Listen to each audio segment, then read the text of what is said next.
Welcome to Let's Talk Adoption, where we dive into every side of the adoption story, the heart, the hope, and sometimes the humor. I'm your host, Kim King, and I am super excited about today's very meaningful episode with a very special guest. In fact, the original founder of this podcast, Mardie Caldwell, C.O.A.P, is with me here today on the podcast. Mardie, thank you for being here. Thank you, Kim, for having me. This is wonderful to see you again. We worked together for so many years, and this is exciting. Thank you. Yes, Mardie Caldwell is the original founder and host of Let's Talk Adoption. Back before podcasts were a thing, it was an internet radio show back in the day. So, the original, the one and only. Before we begin, though, Mardie, I want to just kind of frame our conversation here because, this is a conversation about adoption. And that's the whole reason for this podcast is to have open, honest conversations, have those candid, meaningful conversations that people don't just get to have every day with their friends and the people around them. They don't always understand.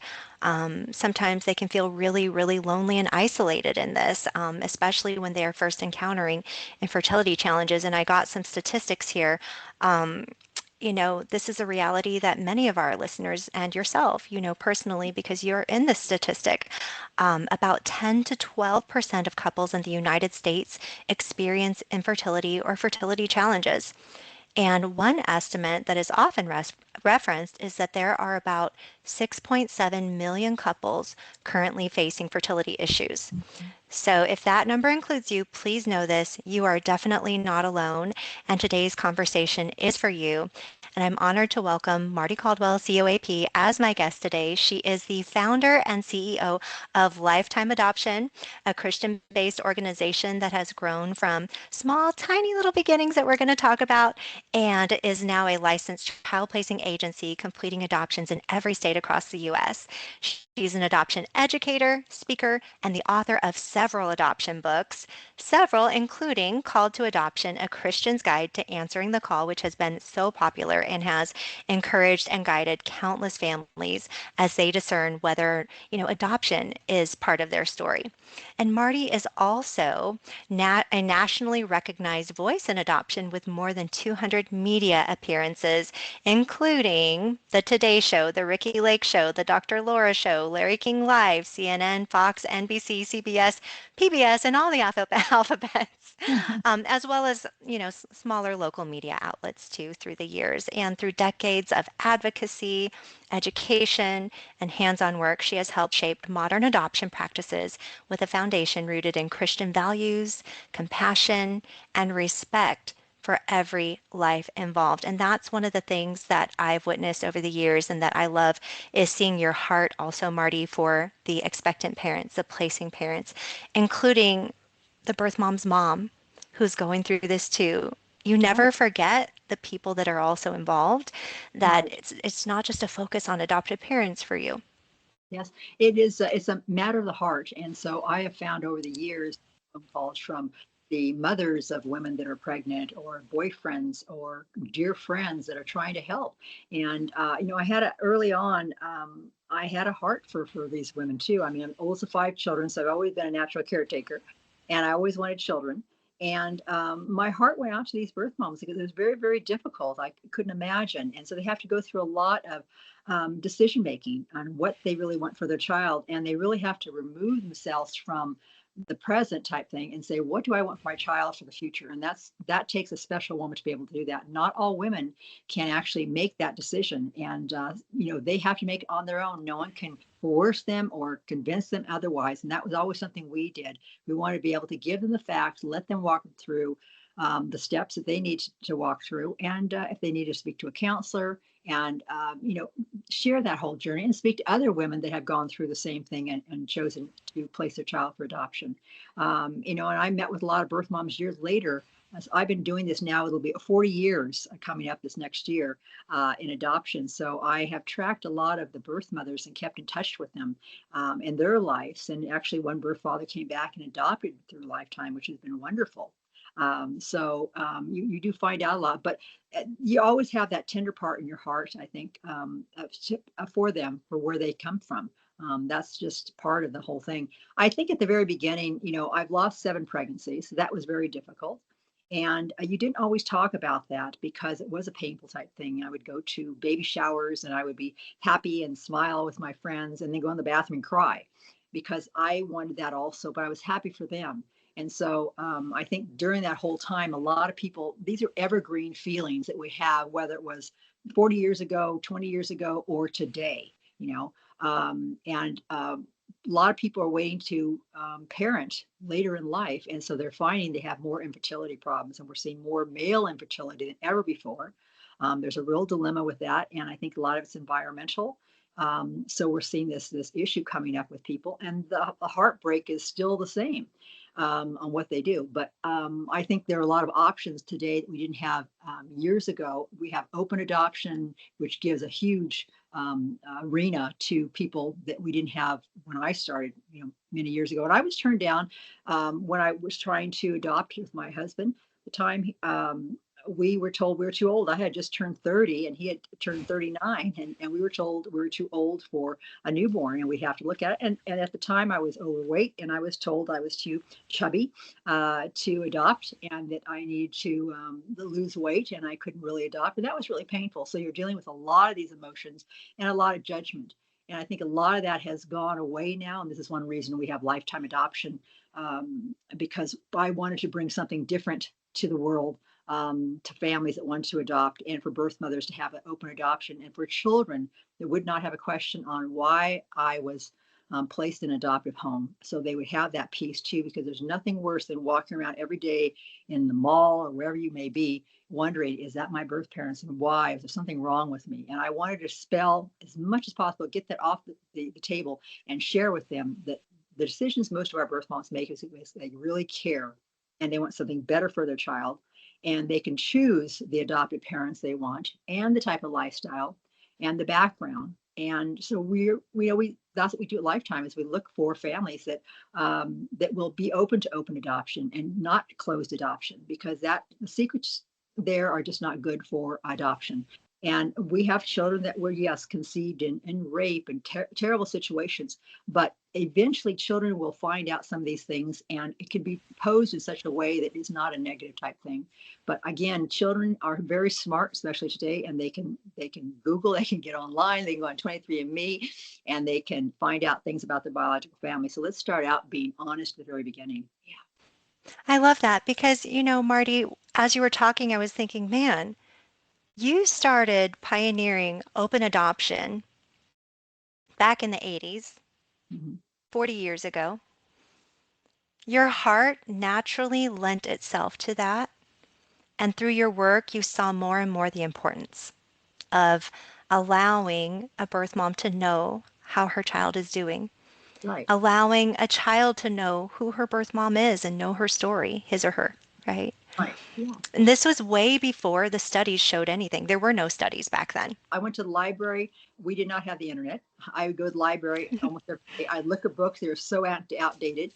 And I started doing research because that's what I love doing research. And I had my own company, with employees, manufacturing company. And I was just used to being able to pick up the phone and having something on my desk in 15, 20 minutes, even back then. And I could not produce a child that fast. I couldn't make a phone call. And I thought, wow, there is a big gap out there. And so did a lot of research and found more information. And I kept discovering that open adoption was much better to have that transparency in there. But it takes a while to evolve to that. So many of the people listening today may be going, "Oh, I'm so afraid she's going to come back and change her mind." And that was the biggest fear. People are always afraid, their fears, and the fears too, Kim. What people Hmm. they're afraid the birth mom's going to change their mind and come back and take the baby. And I think through openness and the whole thing, a lot of that just dissipates. It's not there any longer. Hmm. And right, because, we really work to educate the adoptive parents as well. And and a big part of that education is stepping outside of themselves Mhm. and into the perspective of a woman who's coming to an agency, Right. learning about her options in adoption, choosing Mhm. adoption, and Right. choosing you as mom and dad.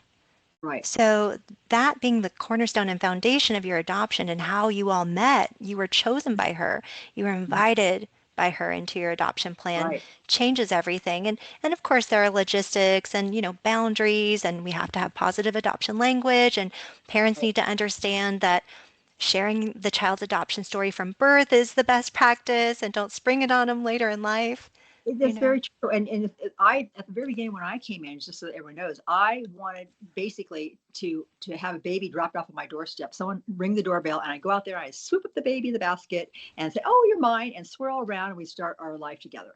And then as I started evolving, saying, "I want to know about this baby's history and the family and what," and I'll tell you what, it makes a huge difference today, in my child's life, that I have that biological background of his family and my daughters. So this whole thing is really important that you have all that, because we've had a situation where we had one little adopted family parent, child that was adopted, and he needed a bone marrow, and the family did not stay in touch with the birth parents, and they Mhm. came pretty desperate looking for them, and had not stayed in contact with it. It was pretty devastating. And so I Mhm. tell people, you never know when something's going to come up, and they're the more you educate yourself, the better you feel about it. You get more confident. It's like when you're learning to cook. You try a few simple recipes, you learn a little bit about it, and before you know it, you're a pro. And the same thing with adoption. So that's why programs like Let's Talk Adoption are so important, the educational piece, because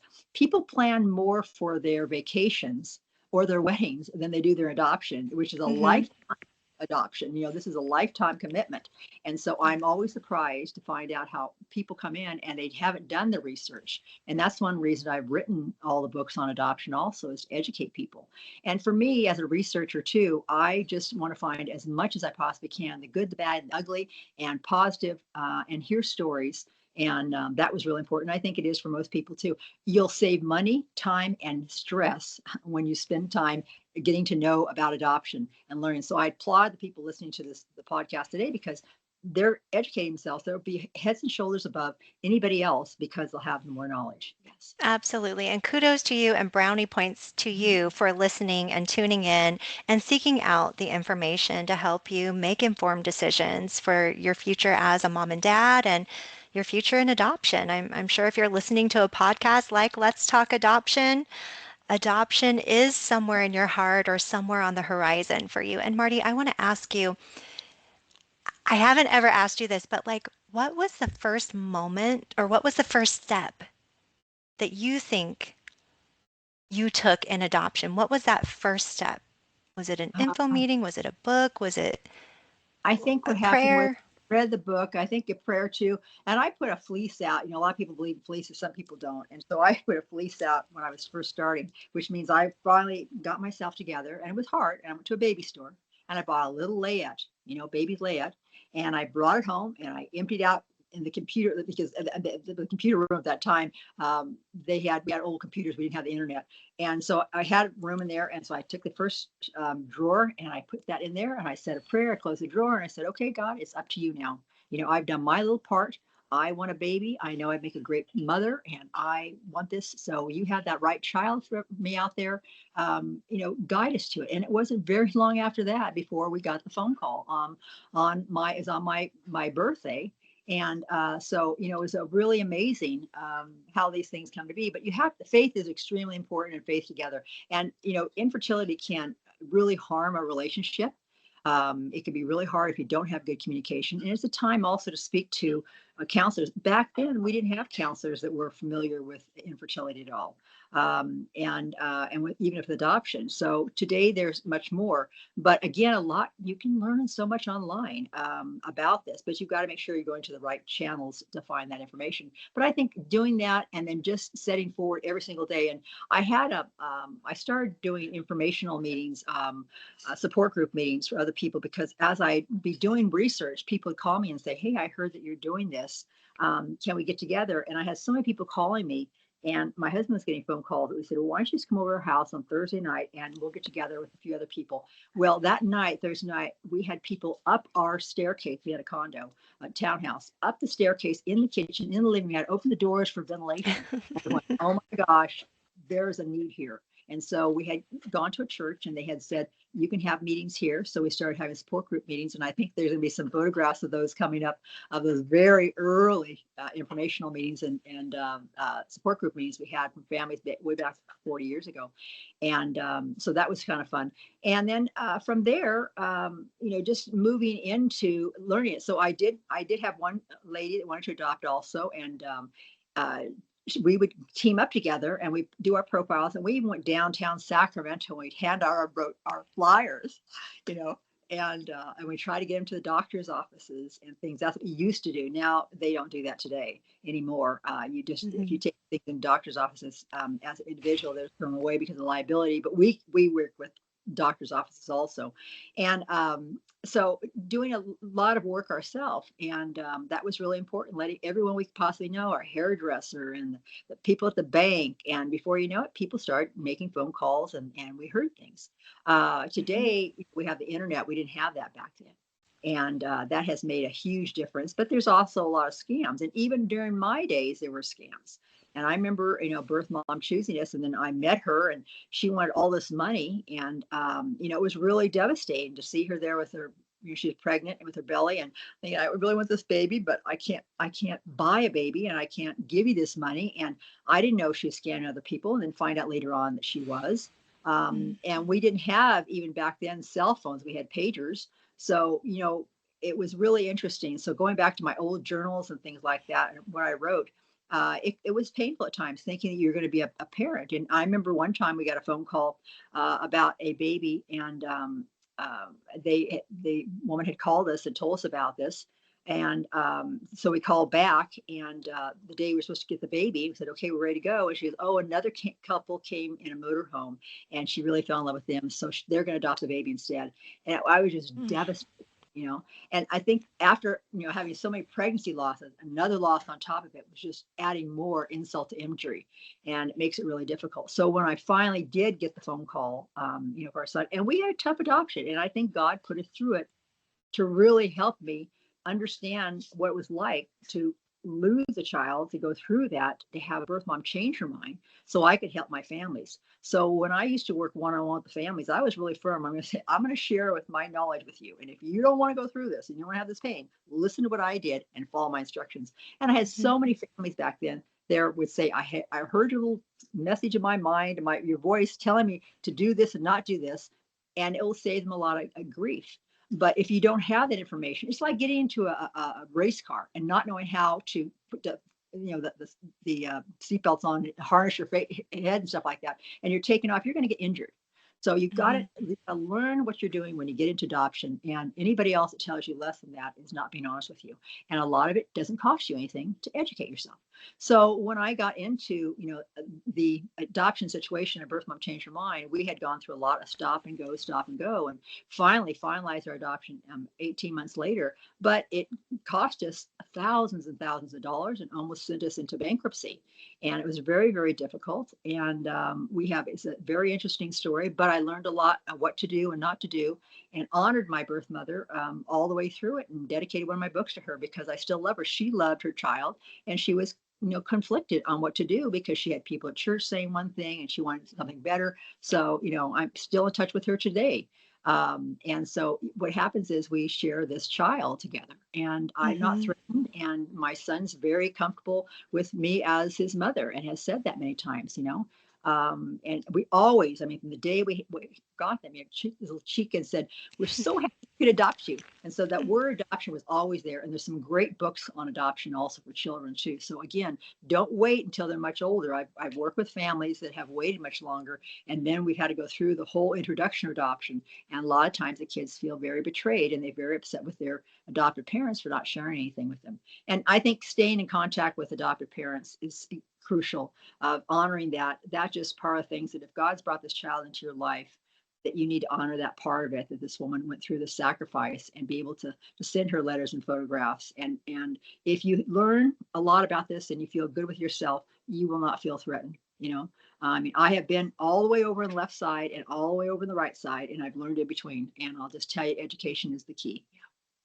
I think that's so important that that comment, don't allow yourself to be threatened by Mhm. the birth mom. Yeah, exactly. That's really, I mean, Hmm. she was able, she's there to give you what your heart desired, and to honor her and to say this is a huge sacrifice, because most of us could not imagine doing that.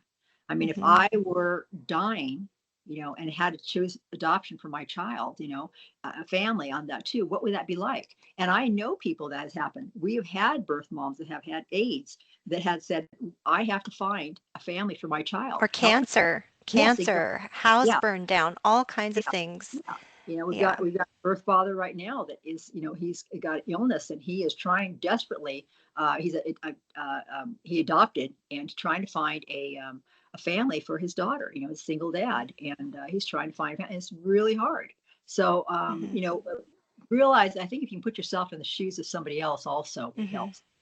Yeah, and I love that you gave that analogy of like you're like in a race car trying to figure out how all this goes, and they're telling you strap this, listen to this, talk to this, and here's your emergency Yeah, button, and five here's your point, five brake, and point. Yeah, a yeah, million controls that you have to think about, and the velocity and all the logistics, but you need to have a really strong pit crew, yeah, exactly. And the right? thing is, you're not going to enjoy the journey, the ride, if you don't know that everything's in place and everything's going. And that's exactly it. The Hmm. pit crew is so important, because if they don't take care of your tires, you're going to blow out and you could kill yourself and you could Hmm. kill your adoption. So we Yeah. see families that just make really poor decisions sometimes about adoptions.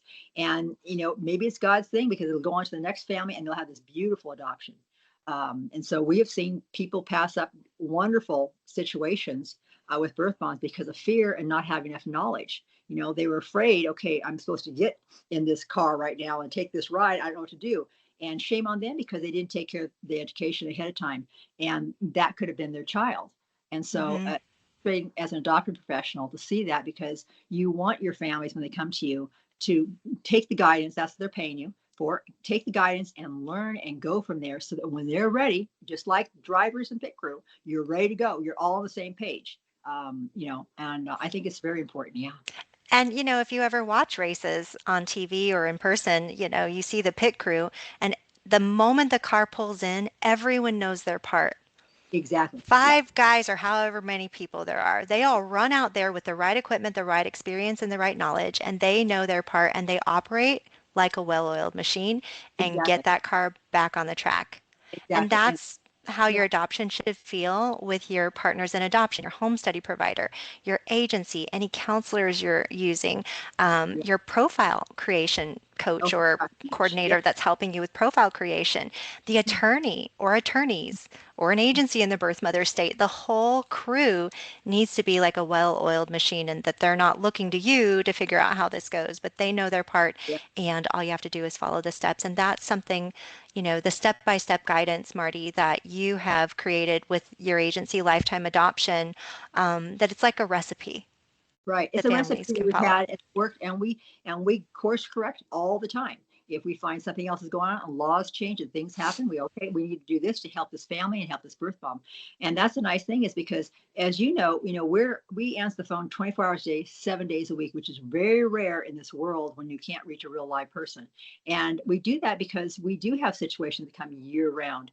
I'm just getting, after all these years of being on call at 2 o'clock, get a phone call, and 4 o'clock, get a phone call, and have to be up and going, and learning how to do that. I'm just getting back to some normal sleep patterns, but it Yeah. takes a lot out of our staff, because they are there taking those phone calls, and you want someone that knows what to do, and they can go right on the moment and move. Because babies are born around the clock, and so Hmm. I get, again, education, but also having a good team with you, and it is worth, the effort. The nice thing about Lifetime is that we don't charge for an application fee.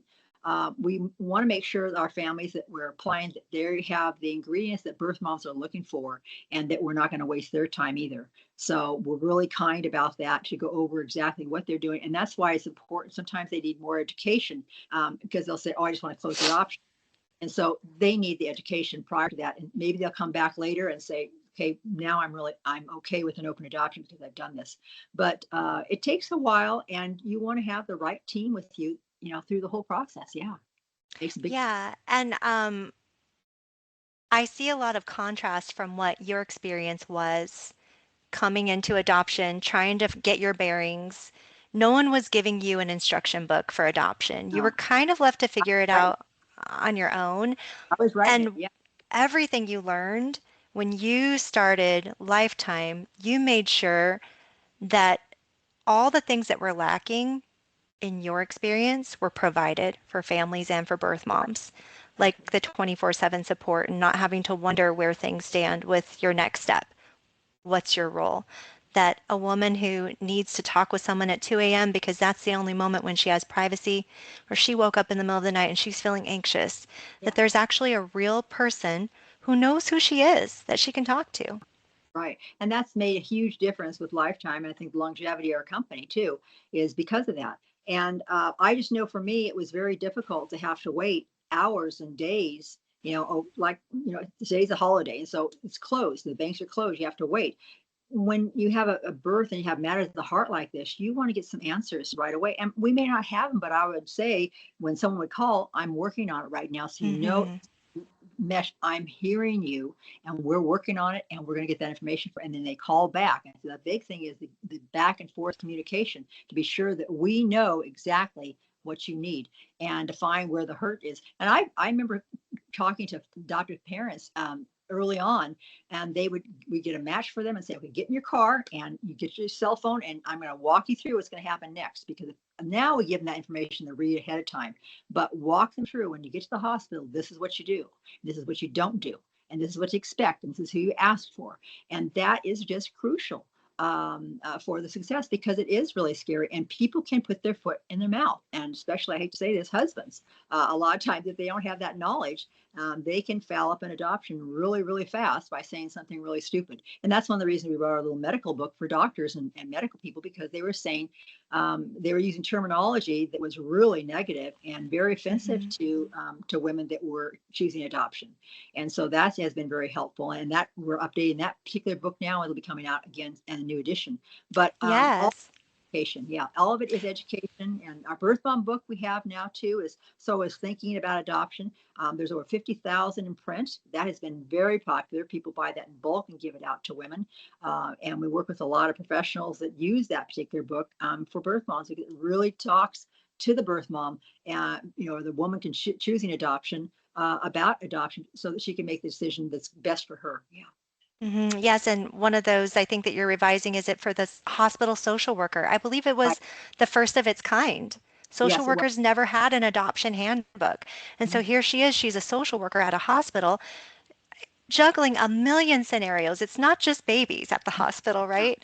It's all kinds of people at all stages of life with all different family dynamics that and need social services and all different kinds of things provided. And she's got to make sure that when the patient goes home, that someone's there to take care of them. And you She know, doesn't want to get sued. The hospital doesn't want to get sued. She yeah. doesn't want to get sued for using poor terminology. Believe me, and that's what we've included in the book. Is here's the terminology that will help you and help the hospital not to get sued and not Hmm. to have come against you, because you don't want that kind of thing. You don't want to have a problem. Yeah, so Hmm. very important. Yeah. And what a burden lifted for the hospital social workers and the nurses that they can Oh, yeah. reach someone 24/7 on your hotline and It get is. a It's family just, there right away. well, just even having attorneys being able to do that too, Hmm. Yeah. and other agencies being able to reach out to us and say, can you help us? Is Hmm. huge. Now, back in the day, you used to actually personally yourself travel to some of your Yeah. adoptions in person. That was kind of like how it was done originally. Right, exactly. So I would fly back and I would meet the adopted parents at their home, and we talk about everything, the process, and then I'd meet the birth moms, which was really great. And I had birth moms that brought their babies to my home. And back then, because I helped pass two laws in the state of California, and then so things have changed now, so I don't bring babies into my home. But back then, we would pick up a baby, and I remember one little baby we picked up. My assistant had gone and picked up the baby and brought him home, and he was really thin. And we had one little can of baby milk, powdered Hmm. milk.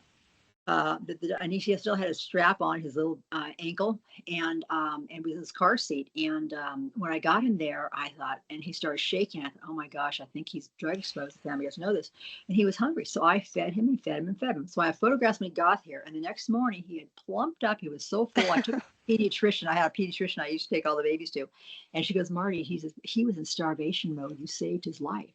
And I thought, oh Mhm. my gosh. And so this is the kind of stuff that, drove me and helped. I loved it that I was being an instrument to be able to help these little ones. And it was just amazing. So, his adopted parents came in, and I always just say, you have to come get the babies within a week. And if you don't, then I'm keeping them.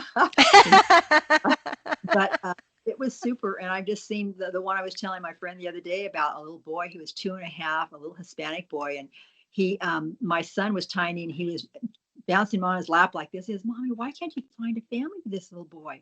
And I said, God's got a family for him. So this was like 4 days.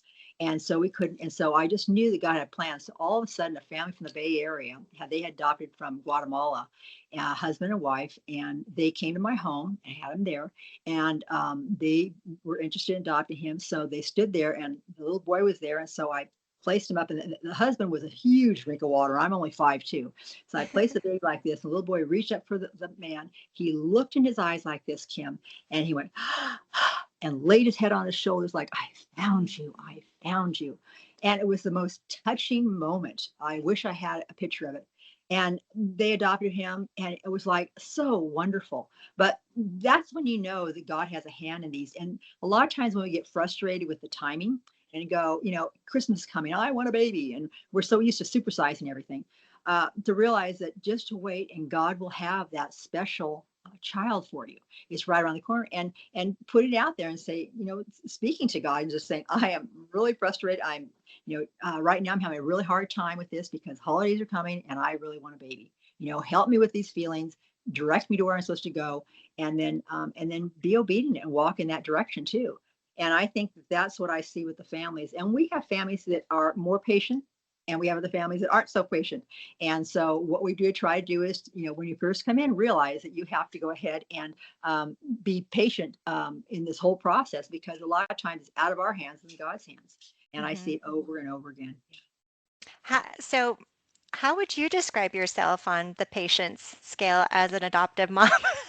Uh, what I kept myself busy though, see, doing adoption work for other people, Yes. everything. So what happened was, as I was doing my stuff, I thought, well, I'm going to learn here, and I always say, when something bad happens to me or a situation happens, I go, what can I do to help other people with the same situation?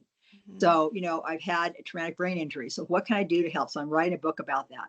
And, the infertility, and writing about that, and helping other people with it. The same thing with adoption. Same thing with my granddaughter that had the Wilms tumor, 7 years old. I wrote Ellie the Brave Bald on cancer. So I try to always turn lemons into lemonade and decide, okay, there's a reason this is happening and why. What can we do? And we've had adopted parents that have adopted from us that have gone on to have podcasts and write books and have organizations because of that. One became an attorney, an adoption attorney. So I think what happens is, if you just say, okay, what's happening right now and how can I turn this into something positive? And you have to be Mhm. patient. So take a walk, learn more, keep yourself really busy, because being grumpy sometimes, especially to your adoption professional, is not the best way to go. Because Yeah. I've had one adopted dad that I've had a couple of them that has said, I'm on this tight schedule right now, and can you get her a C-section, have her a C-section because this week, and it's like, honey, baby's going to come when they want to. We cannot schedule a C-section because your schedule says it's going to happen. So, like I said, sometimes we have to educate them. So we are looking for families that are going to be easy to work with our birth parents, because we don't want to have them insult the birth parents also. So we may have a Mhm. really nice family, but they may be so A personality, they're not going to make it through the process without causing some disturbance. And Mhm. we may pass on them, because we want to make sure they are patient and they can walk through. And if they have a strong walk with God and have that faith in it too, a lot of times they realize that. And I see these gracious families, when their birth mom is looking at maybe 3 families and chooses another family, they'll say, okay, ours is coming up and we understand that. We want what's best. And they are so gracious. I mean, we just, you just want to work even harder for them. But Mhm. again, it's the matter of the whole fine tuning of everyone working together and having ingredients. But we have some families too that I always encourage, is do what you're told to do, as far as the instructions, your profiles, whatever, Right. to help us, because a lot of times the situation will come up and they're ideal, but they don't have their profiles done. They don't have their home study done. And so we have a recipe, you're right, Kim, that works. And if Mhm. people apply that recipe, it's going to come out the same thing. It's the same thing if you're having a dinner party. you want to have this recipe to go, but you're going to throw in, carrots over here and chicken feet over here. It's not going to turn out a very good souffle. So you got to really follow that recipe if you want the proven results. And there's something funny that I've heard you say over the years that I don't think anyone else can kind of get away with saying. It's about if you are so picky and you're not following the steps, Yeah. they're kind of self-sabotaging. You tell them, go adopt a parakeet. Yeah, yeah. Maybe So I you, have, yeah. So maybe you're not meant to be a parent, because I said if you have a fit. So we had the situation, kind of a secret behind the scenes type thing. If a family has a fit on the phone and the receptionist picks up the phone and they're having a fit because they have to be on hold, she'll document that and send that over. And so we figure if a family can't be patient on the phone, what are they going to do with a 2-year-old that has a fit? Okay. Mhm. So it's kind of an indication. So everyone that talks to them is putting little comments inside, they're good or bad, whether or not, this patient, these people are following instructions, are they getting back? Are they doing the things? When we get in, and again, it's like a team, a rowing team, okay? Mhm. We're going to have you on this rowing team. We want to make sure you're not there trying to do your nails, okay, while we're trying to all row. If I have the situation comes up this wonderful and this is just what you want, and you're sitting there doing something completely different, not ready to go, um, you know, don't get don't get on the team. And so Mhm. so we're pretty picky about that, and I think people need to know that ahead of time. And it really behooves them to do what we share with them to do, because we have been doing this for 40 years and it's been helping, Yeah, and so thousands, that's, thousands of families. I think around maybe 10 years ago, you started really emphasizing the word partnership. Families, adoptive parents need to understand their role in their partnership with the adoption professional. It's not like the old days 40, 50 years ago where you would put your name on a list and then you would get a call and go pick up a baby. There are Right. Yeah. so many more steps Yeah. involved now in Yeah. communication and education. Yeah, the private adoption, it's very important that they understand that too. It is a partnership. And that's why it's important during the whole interview process that, the questions on both sides are asked. And you do a home study. Families have to do home studies, and people don't realize a home study is a people study. They're going to look at all aspects of your life. We all go through it. They ask very, very personal questions. And they Mhm. really want to get to know about the marriage, about the family, the structure, what you have to offer the children, your health, that type of thing. Very important. And so people need to be aware that that is just part of the adoption process. And there is some Mhm. vulnerability. It's kind of like going through infertility, and everyone's looking into your business. Yeah. This happens. And you have to get to that point that you are comfortable, both of you, if you're married, if you're both comfortable adopting and parenting a child that's not of your blood, but of your heart, from your heart. And I tell people all the time, I used to talk to families, and the husband would say, "Well, I just don't want, I don't think I could ever love a child that wasn't of my family." And I go, "Did you fall in love with your wife? Was she related to you? You know, you Hope fell not. in love with your wife. So you fell in love with her, and she wasn't part of family. I don't think she was part of family. Maybe she is your second cousin or something, but maybe not. You know, so you fell in love with her, and so they start thinking like, well, that's true. And so I think what happens is when that baby comes and it's there and it's in your arms, it's like, oh my gosh, it just melts away. There's just there. You can talk to a lot of families, and the majority of them will say the same thing. They just had that, and they just knew. They knew what they knew. Mhm. And it's just precious. And I wouldn't be doing this for 40 years if I didn't believe in the system and our recipe that we have now, and really what makes us work lifetime adoption. And my And great Mardie, team, I mean, that's great. I mean, we've got a great team, yes. and they're dedicated. I know we've been just rolling right through this whole conversation, and this is how conversations are with Mardie if you ever have the chance. Conversations just flow because she has such a generous heart and also a lot of empathy. And I have witnessed over the years how if you walk across her path with a need, she's going to see it.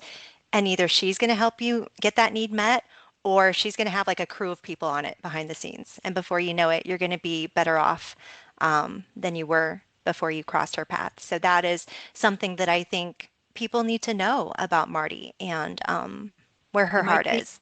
my heart, my team. I mean, that's the whole thing, the special team. That's why I think people have been with us for, going, some of them for 27 years and 25 years and 20 years because of that. Hmm. It's just, it's very rewarding. Good. So, just to wrap up our conversation today, words of encouragement. The first one will be words of encouragement for people who are just at the beginning. They just are getting the negative results on their medical tests, on their screening. And then we'll go to the ones who are waiting. But start with the ones who aren't sure if adoption is right for them, and how do they know? How do they know when it's right to cross from infertility into adoption? I think that's a really hard one, Kim, and everyone's a little bit Mm-hmm. different. Even up until a few years ago, I would still have issues sometimes about when I wanted to have three boys. That was one Mm-hmm. thing I always wanted to have, and so my heart still is there because I had one miracle baby, okay, with a donor, and it was wonderful, and we have open relationship with them, the family, and so it's very hard to move from that because all of a sudden you're having to mourn something that you really, really wanted. Okay. And I can't say you're going to flip a switch and just do this. You've got to go through that period of mourning to do that. There's just something that has to happen. And I think the nice thing now is there are so many groups online that are supportive that we didn't have before. There weren't a lot of people to talk to. It was very depressing.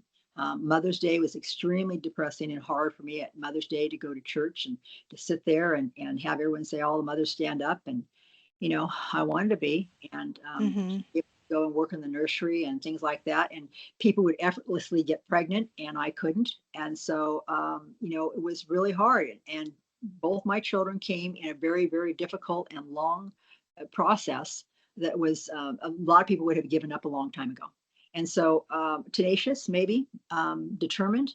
You have to have a big why. What is your why? You know, I'm drawn. I want to be parents. I have friends that do not want to have any children. They find out they have infertility and they go, you know what? We're perfectly happy with dogs or cats, and that's fine.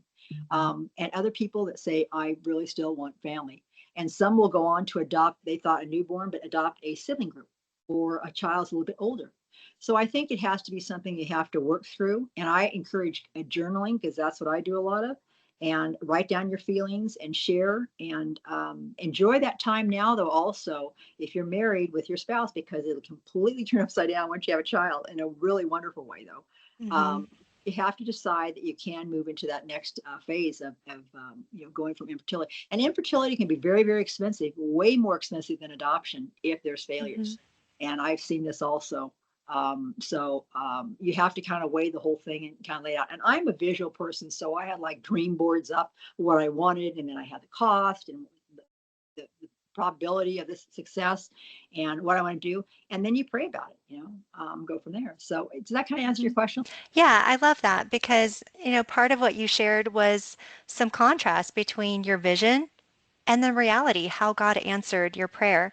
If you thought, I would love to have three sons, and then God said, it's going to take you 7 pregnancy losses and an 18-month match with a birth mom that went back and forth before you knew that this little boy was yours for a lifetime. Yeah, And then you're going to have a miracle pregnancy with your yeah, daughter, yeah, right? So you're yeah. going to have a son and a daughter. And the picture he was painting was different from the vision you had for Marty. Well, when I sometimes talk, I sometimes do lectures and stuff. I take a tapestry with me and I show them the beautiful tapestry on the outside, and then I flip it over and show them all the woven strings on. And I said, "This is how we see it. Okay, we see all these threads going every which way, and it doesn't make any sense. It's not very beautiful." And then I flip it back over and show them the beautiful picture of the tapestry and say, "This is what God sees." So you've got to have Mm-hmm. the faith. The big thing is to really have that core belief that God has a plan for you, and stay faithful. And I had scriptures that I just put up that was really important to me that I clung to. And I'll tell you what, God gave me those scriptures on the day that I got the phone call from my son. I will gather you from the west and send your sons from the east. And in Isaiah, and I'll tell you what, I went home and I whipped open my Bible and I had that notation there. And my birth mom was from the East Coast, and we were living in the West Coast. And it was just as simple as that. And I started to get goosebumps talking about it. Me But too. yeah, I just knew, but I knew at that time that's what it was. But it was staying Mm-hmm. close to it and being faithful and being on the lookout. I was being aware of what's around me. uh, look out for this, and being honest with my feelings, with my close friends, and also with God, and my partner, so my husband. So I think it's that whole thing will help you come into, and don't force yourself. I always tell people, when I meet people and they find out what I do, I always tell them, don't wait too long to adopt, because they think, oh, 50 years old and I'm going to adopt a newborn. I go, honey, it is a lot of, at 50 years Yeah. old, believe me, getting up every couple hours. Harder. Yeah, Yeah. and so I suggest, even so I've done it to my birth moms, take a 10-pound bag of flour, okay, wrap it in a blanket, and then set your alarm every 2 hours and walk around the kitchen for 15 minutes with that bag of flour, put it back down, the alarm goes off again, try it again. And so just give you kind of an idea. And then if you want to, you can go ahead and poopy diapers and everything else that comes with it. So I said, that's why God wants younger people to have kids, because it's a lot of work, Yeah. and but it's very rewarding. So start Very. early. And nowadays, 30s and 40s is where it's at for most Yeah. adoptive parents. They're Oh, in the yeah, by the time exactly. life happens and Yeah. everything, and Yeah. like you were about to turn 30 and told it's too old for Exactly. you to expect a baby. Yeah. That's ridiculous nowadays. Was about 35, and I had Mhm. my daughter in there. But and Mhm. I have families that adopt at 50, but they're adopting usually a child is a little bit older than just going through the newborn. And it's not fair to the Yeah. child, because I have a lot of family members and friends that adopted, and or they were adopted, and then they were older and their parents died because they were older, and so the kids are Mhm. without, especially if they didn't have any other kids. So you have to think it beyond Yeah. you, the child. So if you're adopting at 50 and you've got maybe 30 years left, maybe, or 20 years, depending on your health and the family heritage, what's this do to the child? So again, you have to almost be selfless in a sense, to think of all the angles of what this child is going to experience if you pass away, and who's going to be there for them too. I think that's such good insight, especially in today's world where it's like, you do you. You're the most important thing. You need to honor yourself. And yes, you do, but also how is what you're doing impacting those around you? Yeah, How yeah, is you striving for a certain outcome to look a certain way impacting your child's birth mother, impacting your spouse, impacting the child, right? So thinking about those around you. it's a whole picture. It's got to be the Yeah. whole. Yeah, it can't be just one sided. Yeah, definitely And can't. and you've talked many times over the years about God's timing. And that tapestry example is so good too, because we don't see that when we're the one whose need hasn't been met yet. Right. And so that leads me to just the final, moment here in our episode of families that have done everything, right? They've checked all the boxes, they're researched, they've been doing the date nights and everything, and it just still hasn't happened yet. But I've seen over the years, 6 months later, they get picked. Yeah. 10 months Exactly. later, they get picked. And if they would have Yeah. thrown in the towel, they Hmm. wouldn't be living the life that they have right now with their child.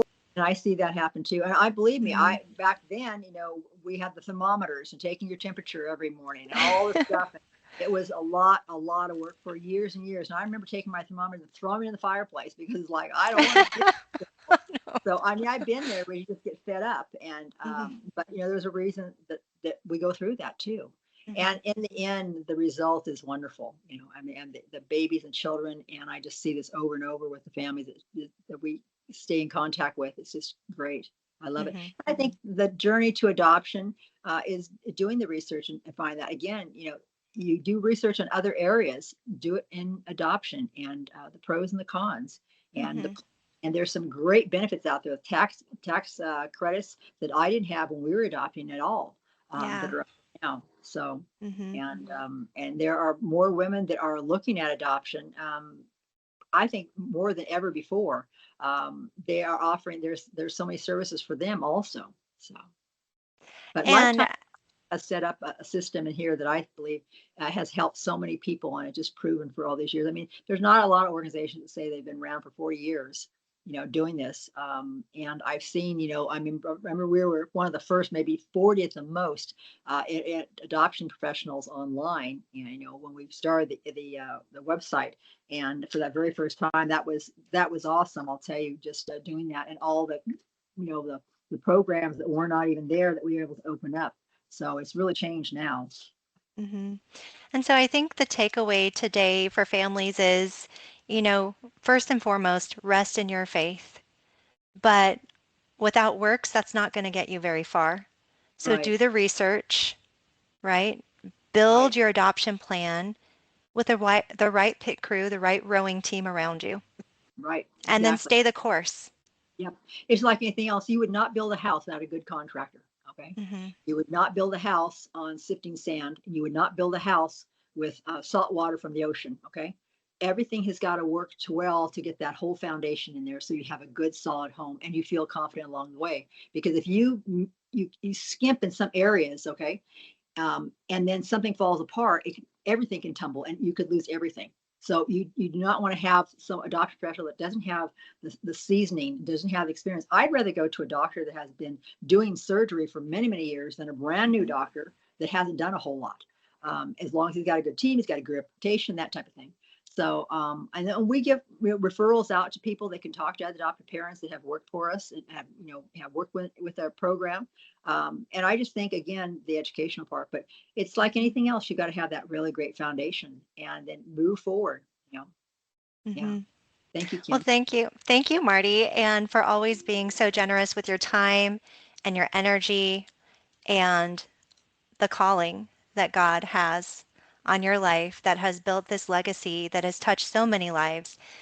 Of course, the babies, right? The thousands of babies all across the country that Yeah, got placed into Christian families, and those yeah, moms and dads that got to see their dreams come to fruition, and those birth moms and birth families, not just only the one who gave birth, but the yeah. birth families too, that got to have an advocate for them with your It's agency wonderful. lifetime. It's Hmm. I really enjoy it. On Facebook, I have a lot of my friends, and I get to see the kids and what they're doing. They're growing. They're having kids of their own, and it blesses my heart. Yeah.